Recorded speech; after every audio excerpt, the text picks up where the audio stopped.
માર્ગદર્શન આપ્યું છે તે કદાચ હું શબ્દોમાં પણ વર્ણન નહીં કરી શકું. કે મારે એકદમ મારું જીવન પપ્પા જેવું બનાવવું છે. એ બધા વિશેષણથી પર છે. સંતોષ હતો કે મારી દીકરી વ્યવસ્થિત સચવાઈ રહે છે. પહેલા મારા પપ્પા ફોટોગ્રાફી કરતા હતા, તો ત્યારે ઘણા લોકોએ પછી મારો જન્મ થયો પછી મૂકી દીધી. તો ઘણા લોકો એમ કે હવે તમે ફોટોગ્રાફી કેમ નથી કરતા? તો મારા પપ્પાએ એક જ વાત કહેતા કે દીકરી મારા ઘરે હવે જન્મી છે અને હવે હું કોઈ પણ દીકરીની વિદાય નથી જોઈ શકતો. ક્યારેક મોરારી બાપુની કથામાં પણ દીકરી વિદાયનો પ્રસંગ ચાલતો હોય તો અમે બાપ દીકરી બંને આમ અલગ જ ફેસ કરી લેતા હોય છે, કારણ કે બંનેની આંખમાં આંસુ હોય છે. પપ્પાના મોઢેથી અમે ઘણીવાર સાંભળ્યું છે કે હું કનુ કાકાને ક્યારેય નહીં ભૂલું, કારણ કે કનુ કાકા છે એ પપ્પાને સૌપ્રથમ મોરારી બાપુ પાસે લઈ ગયા હતા. એમ અમને તો પપ્પા જન્મથી મોરારી બાપુના ફ્લાવર્સ બનાવ્યા છે, તો અમે ક્યારેય આ બાબતે, બાકી પિતા તરીકે તો ફૂલ સક્સેસ છે પપ્પા, પરંતુ આ બાબતે પણ અમે ક્યારેય એમને નહીં ભૂલી શકીએ, એ ઋણ ક્યારેય નહીં ચૂકવી શકીએ. આજે હવે હું સાસરે જવાની ત્યારે મને એમ થાય કે જાન્યુઆરીની આ જે 25 તારીખ આવશે એ મારી છેલ્લી 25 તારીખ હશે અહીંયા મારા પિયરમાં. પછી તો મને ખબર નથી, પરંતુ મારા પપ્પાએ જન્મથી લઈને આજ સુધી 25 તારીખનો દર મહિનાની 25 તારીખનો વિડીયો મારો ઉતાર્યો છે. ક્યારેક તો એવો જમાનો હતો, મીન્સ કે પહેલા જ્યારે કોઈની પાસે ફોન નહોતા, કેમેરા નહોતા, તો બધાને બોલાવીને મારા પપ્પા મારા વિડીયો શૂટિંગ કરતા. ક્યારેક એક જગ્યાએ તો એવું બન્યું હતું કે 12 વાગવામાં થોડોક જ વાર હતી ને તરત યાદ આવી ગયું તો કેટલા 2 થી 3 કિલોમીટર દોડીને કેમેરા વાળાને શોધ્યા અને મારો વિડીયો ઉતાર્યો. એટલે આજ સુધી દર 25 તારીખે કંઈક ને કંઈક નવું કરતા હોય છે, જે કોઈ પિતા એની દીકરી માટે નહીં કર્યું હોય. બાળપણનું કોઈક મારી ફ્રેન્ડ હોય તો એને પૂછીએ તો બાળપણના ફોટા પણ અમુકને ભાગ્યે જ મળે છે. મારો તો કેટલા બધા વિડીયોઝ, ફોટોઝ બધું જ હોય છે. હું અત્યાર સુધીમાં 20 થી 25 વાર તો પ્લેનમાં બેઠી, જ્યારે મારા પપ્પાએ આ બધું અમને આપ્યું છે. એટલે આ 25 તારીખના વિડીયોઝ તો હું ક્યારેય નહીં ભૂલી શકું. કોઈ વર્લ્ડ રેકોર્ડ કરવાનું એવું નથી, પણ મેં હંમેશા હું કહેતી આવી છું કે આટલું તો અંબાણી પરિવાર પણ એની છોકરીને નહીં સાચવતું હોય. એ મારું અંદરથી ફિલિંગ છે.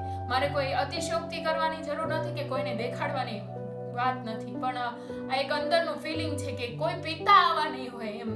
કોઈ આઈડલ પિતાનો કોઈ એવોર્ડ જોઈએ, મેં મારા લેખમાં પણ લખ્યું છે કંકોત્રીમાં, કે તોય મારા પિતાને જ મળે, મારા જ પપ્પાને મળી શકે. કોઈને એવું જોઈએ કે દીકરીને કેમ સાચવાય, તો એ મારા પપ્પાને આઈડલ ગણી શકે. અને ઘણા બધા લોકોને એવું થાય છે કે નટુભાઈ એની દીકરીઓ માટે ગમે એ કરે. હું એમને જે માનું છું કે he is my idol person, કે મારે એકદમ મારું જીવન પપ્પા જેવું બનાવવું છે. એક જોતા જોઈએ તો સાદું, એક જોતા જોઈએ તો રોયલ લાઈફ. પપ્પાને હંમેશા જ્યારે અમને ત્રણેય હોય કે મમ્મી હોય તો એમ જ કે સપના ઊંચા જેવું. પપ્પા મમ્મીનું ત્રીજું સંતાન છું, તેના માટે હું ખૂબ જ આભારી છું, કારણ કે સમાજમાં અમુક જ કુટુંબ એવા હોય છે જ્યાં ત્રીજી પણ ડોટરને આવકારાતી હોય છે. અમે એમની પાસેથી એ જ શીખીએ છીએ કે જિંદગીને કેવી રીતે મેન્ટેન કરવી, આખો પરિવાર કેવી રીતે મેન્ટેન કરવી. જેમ જેઠાલાલના ફાયર બ્રિગેડ તારક મહેતા છે, એમ ફેમિલીના ફાયર બ્રિગેડ પપ્પા છે. હું એમને ફેમિલીના ફાયર બ્રિગેડ કહું છું, કારણ કે હંમેશા અમારો પણ કોઈ પ્રોબ્લેમ હોય, અમે જઈને પપ્પાને કહીએ અને પપ્પા સોલ્યુશન આપે જ, અને અમારા માટે સારું જ હોય.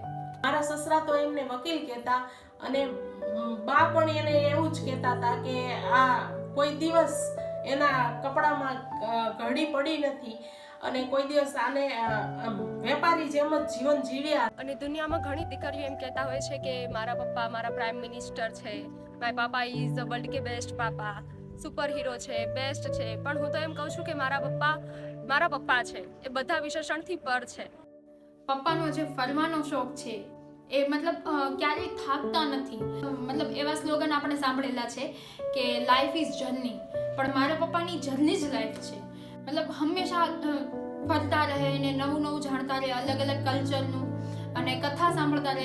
અમે બસ એમની પાસેથી એ જ શીખીએ છીએ કે કથામાં જવાનું મન થયું નીકળી જાઓ. પપ્પાના આજે 50 વર્ષ થયા અને મારા 25 વર્ષ થયા. અમારા વચ્ચે 25 વર્ષનો ગેપ છે, પરંતુ ક્યારેય અમને એવું નથી લાગ્યું કે મારા પપ્પા મને સમજી ન શક્યા. અમે યુવાન છીએ તો પપ્પા પણ યુવાન તરીકે રહીને અમારું વિચારે છે. એટલે હંમેશા એવી જ રીતે અમને રાખવાની કોશિશ કરી છે જે કોઈ પિતા ન કરી શકે. આજ સુધી મારા પપ્પા ક્યારેય મીન્સ કે મને નથી યાદ કે કોઈ પણ વસ્તુની ના પાડી હોય. અને હું આજે સાસરે જવાની છું ત્યારે મારા પપ્પા મીન્સ કે એવું કોઈ વ્યક્તિ એવું નહીં હોય કે મારા પપ્પાએ જે અમને રાખ્યા છે એવી રીતે કોઈ રાખ્યા હોય એમ. કારણ કે એમનું આખું જીવન, ભલે મમતા કલ્યાણી છે પણ એમનું આખું જીવન જાનકી ઉપર જ છે. મીન્સ કે મારી માટે એમને કોઈ પણ સીમા એ તોડીને પણ મારી માટે કોઈ પણ વસ્તુ હોય તો એ કરી શકે છે. જ્યારે હું એમને એટલું દઈ નથી શકતી એનો મને હંમેશા પછતાવો રહેશે. પરંતુ મારા પપ્પાએ હંમેશા અમને લાયકાત કરતાં પણ વધારે રાખવાની કોશિશ કરી છે. બસ મારા પપ્પા જેવા કોઈને પપ્પા નહીં હોય. એમની નિર્ણય શક્તિને સલામ છે, કારણ કે પપ્પા જે નિર્ણય લે છે મતલબ જ્યારે સિચ્યુએશન હોય ત્યારે જ નિર્ણય લે છે, દ્રઢ નિર્ણય લે છે અને અમે આગળ જતા ભવિષ્યમાં જોઈએ તો એ નિર્ણય સાચો પણ ઠરે છે. તો ઘણા લોકો ઉતાવળમાં નિર્ણય ખોટા લઈ લેતા હોય, પણ નિર્ણય શક્તિને ભા એટલે જ એમને વકીલ કહેતા હતા. જ્યારે પપ્પાનું પાછળનું જીવન જોઈએ કે મારા ભા એટલે દાદા મજૂર હતા અને પપ્પાએ અહીંયા સુધી કર્યું, ત્યારે એવું થાય કે હા, સપના ઊંચા જોવા જોઈએ. પપ્પાનો એક જ મંત્ર છે કે સારો વિચાર આવ્યો તરત અમલમાં મૂકો, ચાહે કોઈ પણ ન હોય. એવી રીતે અમે ઘણા વિચાર પપ્પાએ અમલમાં પણ મૂકેલા. દાન કરવાનો વિચાર આવ્યો તો કરી દો અચાનક. મારા પપ્પા એ ધનજી દાદા એટલે કે એમને પણ આમના પ્રત્યે ખૂબ જ ગર્વ હતો, સંતોષ હતો કે મારી દીકરી વ્યવસ્થિત સચવાઈ રહી છે એમ. પપ્પા ઘરના મુખી હોવા છતાં અમને બધાને કોઈ પણ નાની એવી બાબત હોય તો પણ બધાનો મત લે છે. અને ખાસ કરીને મને એમની ઉદારતા છે કે મને વડીલ કહે છે. એટલા માટે પપ્પા છે એ પોતે મેન છે, ઘરના મુખી છે, તો પણ કોઈ પણ નિર્ણય અમને કોઈને પૂછ્યા વગર નથી લેતા. બધાનો મત લે છે અને જે યોગ્ય હોય તે કરે છે. હું આવ્યા પછી એની પહેલા પણ એ લાઈફસ્ટાઈલ એટીકેટીમાં જ જીવતા હતા અને 30 વર્ષથી પણ એટીકેટીમાં જ એ રહ્યા છે. અત્યાર સુધી એવું જ જીવન જીવ્યા છે અને 50 વર્ષ પછી પણ એ એવું જ જીવન જીવે એવી ભગવાન પાસે હું પ્રાર્થના કરું છું. તમે જેમ ભાને વચન આપેલું કે ભા ડેઈલી જે રામચરિત માનસનો પાઠ કરે છે એમ તમે પણ ડેઈલી કરશો, ભાનો વારસો તમે જાળવશો. એ રીતે હું પણ તમને પ્રોમિસ આપું છું કે તમે રાત્રે 12 વાગે બીજા દિવસની શરૂઆતે એટલે કે રાતના 12 વાગે તમે બધાને રામચરિત માનસને એક ચોપાઈ સેન્ડ કરો છો, વોટ્સએપ કરો છો. એમ હું પણ એ વારસો જાળવી રાખીશ. હું પણ રાત્રે અને બીજા દિવસની શરૂઆતે 12 વાગે ચોપાઈ મોકલીશ. મારા ભા જે રામાયણ વાંચતા હતા અને બસ ભાનું હંમેશા ભાઈએ મજૂરી કરી છે. એમના 7 દીકરાઓ 4 દીકરીઓને મોટા કર્યા છે. તો ભા હંમેશા પપ્પાને ને એ લોકોને જ શીખવતા હતા કે દીકરાઓ ક્યારેય નીતિ ના ચૂકતા. અને મેં એમના જીવનમાં જોયેલું છે, સૂર્યમંદિર હોય કે યુસી માસ હોય, પુષ્પક ફન એન્ડ ફ્લાય હોય કે પછી ટીચરની જોબ હોય, પપ્પા હંમેશા જે પણ જગ્યાએ કામ કરે એ નીતિથી કરે છે. અને મને એક ખૂબ જ પ્રાઉડ ફીલ થાય કે આખા બોટાદ જિલ્લાની સ્કૂલ અને એમાં પપ્પા જે સ્કૂલમાં હોય એ સ્કૂલ અલગ કરી આવે અને પપ્પા જે ક્લાસના ટીચર હોય એ ક્લાસ અલગ કરી આવે. પપ્પા હંમેશા બાળકોને કંઈક નવું શીખવવાનું કે મતલબ બાળકો સાથે બાળક થઈને રહેતા આવડે છે. એમને જે ઈચ્છા હોય, હમણાં જ મેં એક વિડીયો જોયો હતો કે બાળકો વરસાદ આવતો હતો અને પપ્પા ભણાવતા હતા તો એમનું મન, બાળકોનું મન ભણવામાં નહોતું. પહેલો વરસાદ આવ્યો તો ત્યાં હતું તો પપ્પા કે જાઓ નહીં આવો.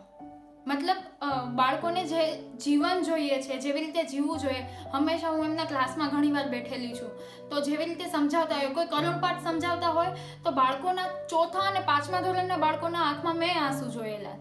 અને જ્યારે હસાવે પછી ભગવાનની વાત કરે કે પછી ડ્રીમની વાત કરે, એમના જીવનની પણ વાત કરતા હોય. અને એકવાર તો એવું બનેલું કે એમનો એક વિદ્યાર્થી હતો, એ આવીને ખબર ને અચાનક એક દિવસ આવી રીતે મોટા સપનાઓ જોડાવે એટલે મેં વિદ્યાર્થી આવીને એમ કહી દીધું કે સર હું તમને લેમ્બોર્ગિની આપીશ, તમારી દીકરીઓને આ કાર આપીશ, આમ તેમ. અને પછી પપ્પાને એવું થયું કે ચલો એને આટલી બધી ગાડીના નામ આવડે છે, આટલી બધી કાર, 4 એનું સપનું છે કે હું આટલું લઈશ અને મારા સરને પણ આટલું આપીશ. છેલ્લા 7-8 મહિનાથી આપણો સંબંધ છે, પરંતુ મને ઘણી વખત એવું ફીલ થાય છે કે હું તમને ઘણા સમયથી ઓળખું છું. તમે જે મને શીખવાડ્યું છે તે મારા માટે ખૂબ જ અમૂલ્ય છે. તમે જે મને પ્રેમ અને માર્ગદર્શન આપ્યું છે તે કદાચ હું શબ્દોમાં પણ વર્ણન નહીં કરી શકું. તેના માટે તમારો ખૂબ ખૂબ આભાર. તેથી તમને જન્મદિવસની ખૂબ ખૂબ શુભકામનાઓ પપ્પા. જય સિયારામ. અને ત્રણેય દીકરીઓની ઈચ્છાઓ એવી છે કે હવે પપ્પાના 50 વર્ષ પૂરા થયા એટલે કે હવે પપ્પાએ રેગ્યુલર કથા સાંભળવી જોઈએ અને એ ઈચ્છાઓ દીકરીઓની પૂરી થાય એવી હું ભગવાન પાસે પ્રાર્થના કરું છું. પપ્પાનો 50મો બર્થડે છે એટલે આ વખતે અમે ઘણી બધી ગિફ્ટ લાવ્યા છીએ. પરંતુ સાચું ગિફ્ટ તો શું જોઈએ એ આપણને જ ખબર દીકરી જ હોય. સમજી શકે.